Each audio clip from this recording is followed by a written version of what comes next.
Hello, Twinkle.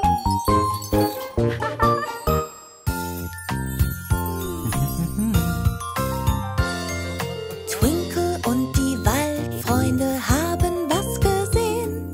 Yay, Häschen, komm mit mir. Häschen, komm mit mir. Häschen, komm mit mir. Zeit zum Erforschen. Was sind das für lila Dinger? Das ist ein Paar Schuhe.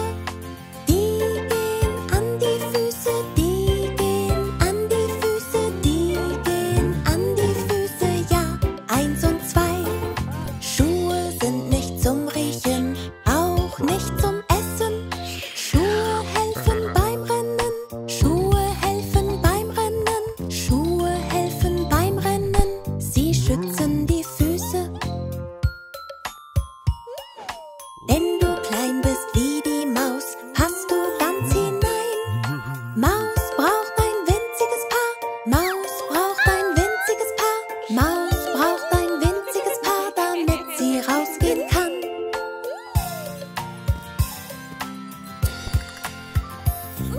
Schuhe gehören nicht auf den Kopf und auch nicht auf die Nase.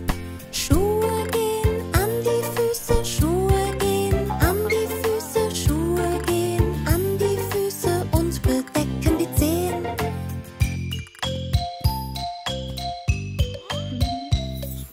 Manche Schuhe sind sehr groß, manche sind sehr klein. Schuhe, die mir passen, Schuhe, die mir passen, Schuhe, die mir passen, gefallen mir am besten.